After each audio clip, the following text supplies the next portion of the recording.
Lin Hao opens and closes his hand, testing the reality of his transformation. He grasps the mermaid in his excitement, exclaiming that his handsome and charming face has returned. The mermaid gently interrupts his joy, informing him that this change is temporary. Lin Hao's face falls slightly as he looks at his hand, puzzled, and asks what she means by temporary. The mermaid explains that his human form is fleeting and that, at its core, he remains a fish. She tells him that during this time, he can only communicate with her, and others won't hear him. Plus, he has no combat abilities. Looking at himself, Lin Hao sighs and says that at least he looks human again. He then asks if he can go ashore now. The mermaid replies that he can, but warns that if he does, he'll be taken for a weirdo and get caught. Lin Hao cautiously peeks from beneath a broad frog's leaf. This overlooked spot, a place where lost items have accumulated over time, has become his temporary dressing room. After a quick glance around, he hurries to a nearby door and slips inside. There, he quickly changes into his clothes and grabs his precious pocket watch. Pulling a cap over his face for cover, he steps out into the open, feeling the sunlight for the first time in what feels like forever. Though he is grateful to be on land, he is still adjusting. As he walks, a guard stops him, firmly stating that this area is off-limits. The guard's suspicion grows as he questions whether Lin Hao is a tourist and why he is still in a cleared zone. Lin Hao tries to explain, but he is unable to speak. His attention is suddenly drawn to a man on the phone, urgently discussing someone who has forgotten their ID. The mention of Luo Shui, the head of the research team, grabs Lin Hao's attention. He wonders if this Luo Shui is the same person he knows and whether the man recognizes her. Lin Hao tries to reach the man, but the guard shouts for others to hold him back. A guard grabs Lin Hao and tells him to calm down. The man, now curious, asks Lin Hao who he is and why he is in a restricted area. The guard, addressing the man as captain, points out that Lin Hao seems unable to speak. In response, Lin Hao gestures towards his pocket watch and hands it over. The man examines it, recognizing the photograph of Luo Shui and Lin Hao inside. He confirms it belongs to team leader Luo and asks if Lin Hao knows her. Lin Hao nods. The man, grateful on behalf of team leader Luo, advises Lin Hao to hurry home since they are on a mission. At this moment, someone interrupts, asking if the area has been cleared. The man turns to see Luo Shui arriving. The man asks her if she has finished checking the western part of the city. Luo Shui confirms that she has, noting that the water area in the west is smaller. Panic sets in for Lin Hao. He realizes he can't meet her yet. His inability to speak and the ongoing investigation by the dragon team into mutant creatures complicate matters. The man shows Luo Shui the pocket watch, explaining that it was found by the young man, who asked him to return it to her. Luo Shui demands to know who gave it to him, but the man turns around to find no one there. He suggests it was probably just a tourist and reassures Luo Shui that finding her pocket watch is a good thing. Luo Shui, though somewhat reassured, wonders if the person was really Lin Hao and if he is still alive. Hiding behind some bushes, Lin Hao silently apologizes to Luo Shui, promising to explain everything when the time is right. Suddenly, a status window alerts him that his time in human form is ending. With a heavy heart, he reverts to his original form and retreats into the water, his clothes drifting beside him. Reflecting on what has happened, Lin Hao realizes he can no longer live aimlessly. His accidental transformation into a human has shown him that his core abilities are not fixed and that he could evolve further. With renewed determination, he decides to train and evolve properly, hoping to understand the torment he feels and discover what kind of creature he might become. At Longyin Research Center, someone asks if she is really sure about her decision. Luo Shui, looking at her application form, turns to Old Zhang and firmly says she has thought it through. Old Zhang, looking concerned, warns her about the significant risks of injecting high concentrations of the GT virus. He tells her that, as a researcher, she doesn't need to take such a dangerous risk. But Luo Shui remains resolute. She insists on joining the action team, determined to give it a try. Old Zhang, understanding her motivation, assumes it's because of Lin Hao. He reminds her that the world is facing a huge crisis, and now isn't the time for personal feelings. She needs to think about the bigger picture. Luo Shui, however, clarifies that her decision isn't about Lin Hao. She explains that the research team often can't reach crucial locations quickly enough, leading to the loss of important information about mutant creatures. By joining the action team, she believes she could help make important discoveries in their research on these creatures. As Lin Hao drifts through the shallow waters, a thoughtful look crosses his face. The excitement of these familiar shallows has faded, leaving him yearning for something more. He decides it's time to explore the mysterious, deep waters. The mermaid, noticing his determination, approaches him with a hint of worry. She warns him about the dangers of the unknown creatures that inhabit the deeper regions and suggests he reconsider his plan. Lin Hao listens but remains resolute. He acknowledges her warning but insists that he will never know what awaits unless he tries. If he encounters any threats, he tells himself that he can always run away. In the peaceful waters of Hua Long Pond, Lin Hao moves quietly, blending into the surroundings as he keeps himself hidden. The mermaid, gracefully gliding nearby, watches him with a mix of curiosity and amusement. She can't help but wonder why, despite his earlier enthusiasm to explore the depths, he is still lurking in the shadows. Lin Hao, flashing a playful grin, explains that he's practicing a tactical retreat to ensure a safer exploration. As their conversation unfolds, a status window suddenly appears in front of Lin Hao, announcing that he has earned an evolution point and must decide whether to evolve immediately. Without missing a beat, Lin Hao agrees, and in a brilliant transformation, he evolves into an enhanced version of his fish self. He marvels at the change, contemplating whether the world around him has genuinely brightened, or if it's just his imagination. The mermaid, noting his new abilities, informs him that he has gained night vision. His profile updates with a flourish, and the status window congratulates him for reaching level 8. It also presents a new feature, a map, and asks if he wishes to use it. Lin Hao wonders aloud if the map can teleport him to different locations. When he opens it, he is greeted by a detailed view of Longyin City. His eyes trace the map, noting the prominent rivers. The Hanshui River, about 5 kilometers north of the Dragon King Temple, and another river around 8 kilometers away, near the Longyin chemical plant. He questions the usefulness of knowing these locations while still stuck in Hualong Pond. The status window reappears, offering him a 1-hour window for teleportation and asking if he wants to use it. Lin Hao, surprised at the prospect of teleportation, decides to try it out despite his doubts. As the system activates the teleportation, Lin Hao is thrilled to find himself in a new location. He looks around in the water, laughing with excitement as he realizes he has unlocked an entirely new dining table to explore. As he enjoys the taste of the fish, he can't help but smile. The grass carp, with its delicious flavor, is a welcome change from the scavenger fish he used to eat. Each bite is a delight, and as he attacks and devours another fish, a status window appears, showing he has eaten an adult grass carp and gained 90 evolution points. He realizes that these points are far more than what he used to get from scavenger fish, 90 points equal to 3 scavenger fish combined. Reflecting on his old life in Hualong Chi, where his meals were limited to apple snails and scavenger fish, he feels a pang of nostalgia and tears up, savoring this fine food and wondering how long it's been since he had such a treat. His attention then shifts to a snake, and he feels a surge of annoyance just at its sight. Next, he notices a catfish and wonders if it could really be 2 meters long. Seeing no warning signs from the system, he thinks that this giant fish might be of similar or lesser strength compared to him. Determined, he decides to take on this creature, hoping that devouring it will earn him a substantial number of evolution points and maybe even a level up. He charges at the catfish but finds it surprisingly slippery. When the fish kicks him away, he notes that the impact is not painful, suggesting the fish's combat power is not very high. Lin Hao activates his fire scales and delivers a strong kick to the catfish. Although the fish tries to fight back, he kicks it again, laughing as he feels he has the upper hand. As the catfish tries to flee, he mocks it, questioning if it thinks it can escape. Suddenly, a status window appears, announcing that the teleportation time limit has expired and he will return to Hualong Chi in 3 seconds. With the countdown kicking in, a sense of familiarity and dread creeps over him as he realizes that this feeling is reminiscent of the disaster he experienced before.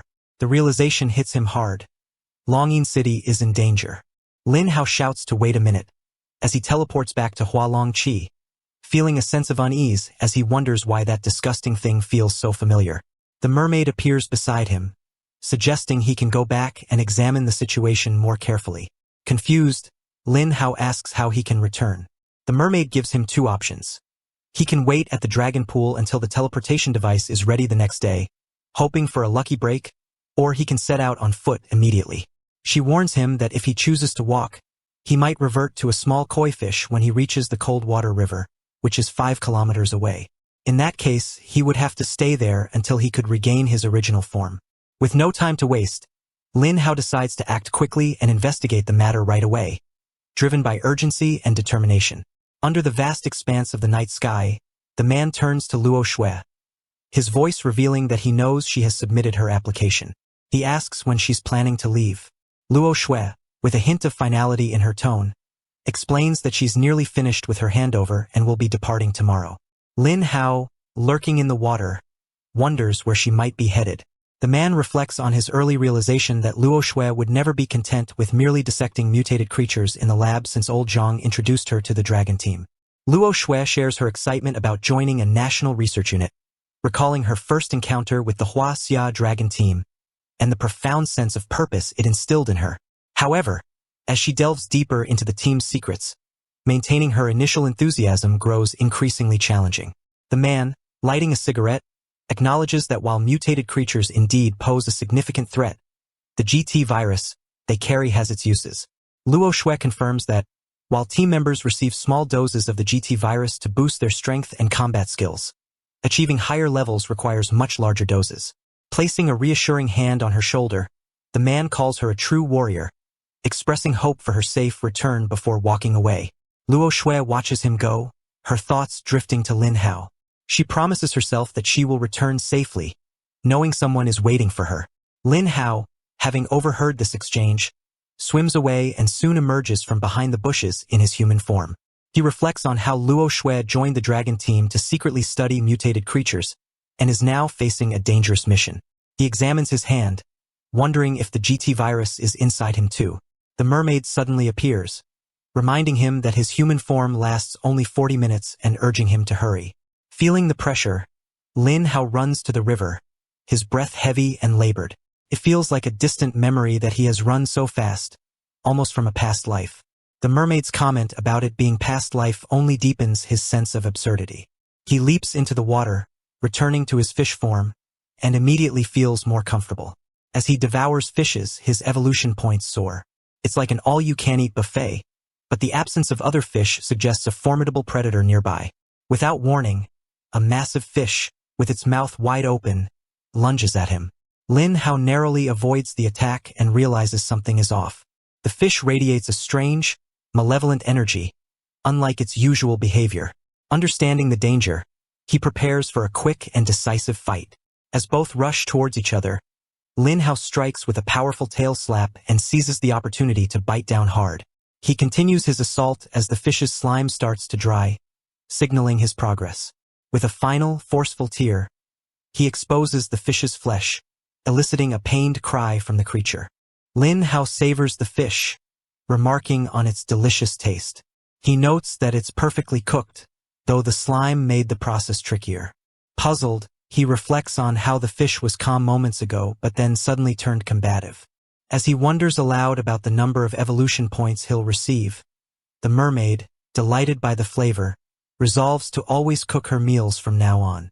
Lin Hao, enjoying the meat that tastes surprisingly like chicken, finishes his meal and sits before the fish bones. Suddenly, a status window appears, announcing that by devouring the mutated catfish, he has earned 3,000 evolution points. Astonished by the high number, he exclaims in surprise and watches as the status window displays his upgraded profile. With a sense of accomplishment, he notes that another task has been completed. His attention is then drawn to voices nearby, urging haste. Someone mentions there are many fish here, suggesting they use electrofishing to catch them all.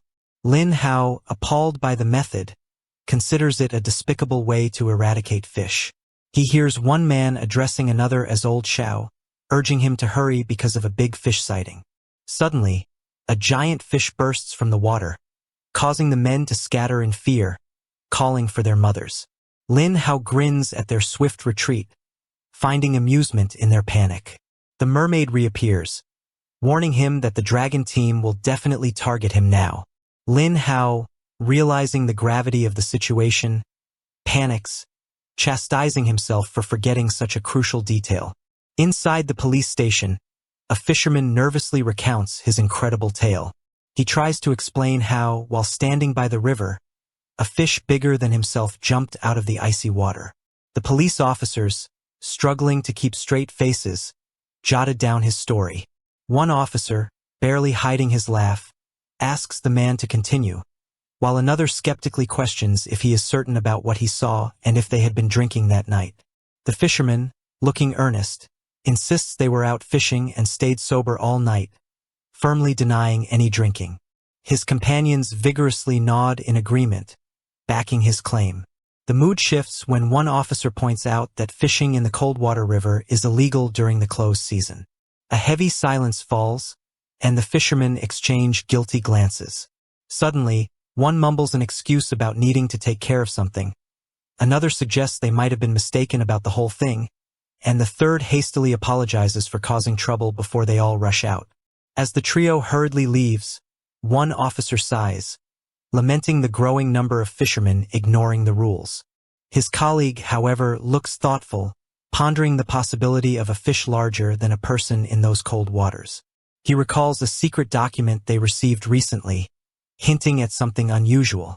With a tone of cautious resolve, he suggests they report the incident, preferring to be safe rather than sorry in these uncertain times. Lin Hao wanders through the moonlit waters with the mermaid, frustration clear in his voice, as he notes they've searched all night without finding the elusive monster. Yet the scent still lingers, teasing them. The mermaid acknowledges his persistence with a hint of admiration. As they continue, Lin Hao's thoughts shift to his profile, remembering the promise of a task reward. He examines the glowing panel before him, impressed by how quickly he can level up through these challenges. Suddenly, a status window appears, announcing the completion of 2 tasks, devouring 100 grass carps and 100 crucian carps. Lin Hao recalls the earlier feast, remembering how he had apologized to the fish for their unfortunate demise, even though they tasted good. Another status window appears, asking if he wants to evolve now that the conditions have been met. Without hesitation, Lin Hao agrees. Once the transformation is complete, the mermaid praises his top-tier talent, her eyes gleaming with anticipation. She then presents a box and suggests that they open it. The Du and Lin Hao's skills improve, and a new ability, Sharp Horn, is added to his arsenal. Curious, he wonders about this new skill. The status window asks if he wants to use it immediately, and he agrees without a second thought. An itch spreads across his forehead, making him wonder if he's growing another brain. Suddenly, a yellow horn sprouts, and he marvels at the strange yet powerful addition to his skills. He chuckles at the oddity of a dignified koi sporting a horn, but quickly realizes its potential. With a speed boost, this sharp horn could create a strong impact. Determined to test his new ability, he decides to head to the cold river the next day, eager to unleash the power of his remarkable transformation. In the conference room, tension fills the air as the team discusses their next move. A man, resolute and focused, explains that they have successfully secured the location where their target is hiding. He assures his colleagues that their next step will be to surround the area, ensuring the target cannot escape. The man on the screen echoes the urgency, expressing concern about the potential disaster awaiting Longyin City. With its large population, an attack on civilians could lead to catastrophic consequences. The first man reassures everyone that the Dragon team will do everything in their power to eliminate the threat. The man on the screen expresses his gratitude and reveals an alarming discovery, and a picture of a catfish skeleton, previously consumed by Lin Hao, appears. The man explains that this skeleton was recently found in the Coldwater River. He mentions that it's notably different from ordinary fish skeletons, with thick bones and large, sharp teeth. Luo Shui, studying the image, identifies it as the remains of a mutated creature. Another team member points out that while the Coldwater River is home to many grass carps and mutated carps, the skeleton does not match those. Another colleague suggests it looks like a catfish, but another questions if it could be a different mutated creature. Luo Shui examines the skeleton further and concludes that it's likely a fish evolved by the GT virus. She believes another mutated creature in the Coldwater River must have eaten this catfish. The room buzzes with concern as one man reacts to the possibility of another mutated creature, noting that to consume such a large catfish, it must be quite big. Questions arise about whether mutated creatures are gathering in Longyin City. Luo Shui anticipates that more mutated creatures will appear as a result of the virus. The man then reports that the police saw a koi fish larger than a person in the cold water river the previous night. The team's next goal is clear: find and eliminate this newly discovered mutated creature. In the icy river, Lin Hao sees an old boar drinking from the cold water. He grips his sharp, pointed horn tightly, convinced that a single precise strike could end the beast's life. The boar lifts its head and meets his determined gaze. Without hesitation, Lin Hao leaps forward, driving his horn into the animal's head with a fierce shout of death. As the creature's blood spreads around it, Lin Hao revels in the excitement of the kill. However, his horn gets stuck in the boar, leading him to express his frustration. He wrestles with the horn, pondering the advantages of having additional limbs. Despite his irritation, he is relieved that his assumption about killing the animal with one blow was correct. The mermaid, perched on a nearby tree branch, watches the scene unfold and asks if he can turn into a human. Lin Hao explains that he means limbs in his battle form and shifts into his human shape. Observing his new form, he feels its weakness. The mermaid reminisces about his past complaints about being a fish, recalling how he used to cry and protest. Lin Hao then carries the boar's body on his shoulder and jumps back into the river. He acknowledges the mermaid's point, admitting that he has adapted more to being a fish but insisting on focusing on the task at hand. As he tries to bite into the animal's fur, he finds it unpleasant. After removing the fur, he enjoys the meat, noting that this method of preparation is much better. Tasting the flesh, he comments on its chewy texture and discovers through the status window that eating the wild boar has earned him 350 evolution points. Though this amount isn't very high, about the same as 4 adult grass carps, he is surprised to be eating wild boar now, thanks to his horn. Smiling, he looks forward to returning the next day and leveling up at this rate. The status window informs him that the teleportation time limit is up and he will soon return to the dragon pool. As he reappears at the pool, he notices a giant crab and wonders if deep water creatures ever come into shallower water. He shouts at the crab, claiming the shallow water as his domain and challenging the crab's presence here. Lin Hao peers at the fish gliding near the water's surface, his thoughts wandering as he wonders if the tourists have returned and if the lockdown is finally over. Curious, he slips into the shadows, overhearing a conversation nearby. One man, speaking in a low, urgent tone, asks his companions if they heard about the explosion in the Eastern District last night. Another man confirms, adding that a monster supposedly appeared. The third man, nervous, tells them not to scare him like that. But the first insists, saying he wouldn't lie about something this serious, and even the police were involved. As Lin Hao listens, unease grows within him. A monster, he thinks, wondering if it could be the one spotted in the cold water river. He swims back to the mermaid, and with concern, he tells her about the mutated creatures they've encountered so far, each one aquatic. He then asks her if there could be land-based ones as well. The mermaid responds calmly, saying that all creatures infected by the GT virus mutate. Her words make Lin Hao uneasy, and he asks if that means he could mutate too. She reassures him, reminding him that he's different. He has her by his side. Shifting the conversation, Lin Hao mentions the dragon team, speculating that they must be out hunting the creature now. He wonders aloud if they might kill it, and if so, maybe he could even eat it. A wild thought crosses his mind, imagining himself transforming into a giant shark, and he laughs to himself. But the mermaid pulls him back to reality, telling him to focus. It's time to work. Lin Hao groans, complaining that it feels like a job, even though there's no boss anymore, and he misses the old days. Just then, a status window appears in front of him, congratulating him on leveling up and informing him that a new teleportation area has been unlocked, with the time limit extended by 30 minutes. Lin Hao glances at the map, noticing the river outside Longyin chemical plant. It looks expansive, and with the extra 30 minutes, he could consume more creatures. Excitement builds as he compares it to unlocking new maps in a game, where rewards and challenges are constantly changing. As his mind races, he wonders if he could evolve a horn and maybe even limbs too. When Lin Hao teleports to the new location, the first thing he notices is the slimy, unpleasant feeling of the water against his skin.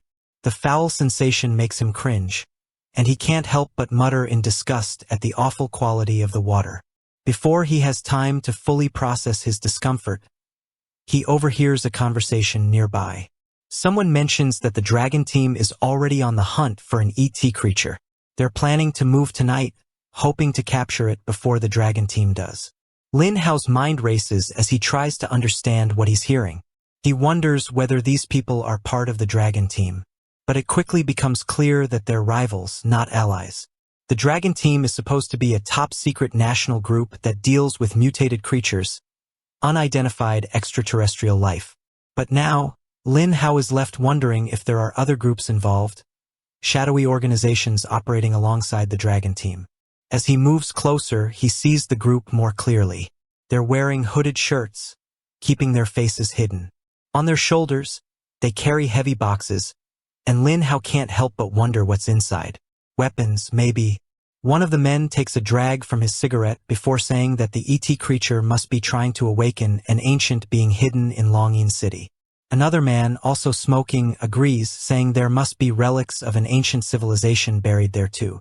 Lin Hao's heart races as he tries to piece together what they're talking about.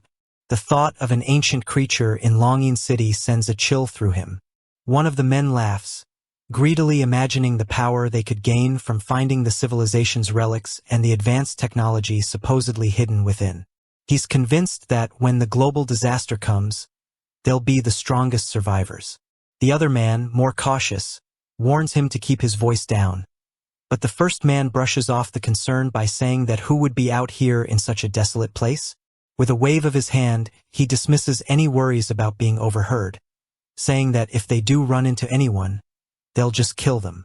This confirms Lin Hao's suspicions. These men are definitely up to no good. But he wonders how they can move around Longyin City with so many weapons without drawing attention. Suddenly, one of the men receives a message through his Bluetooth earpiece.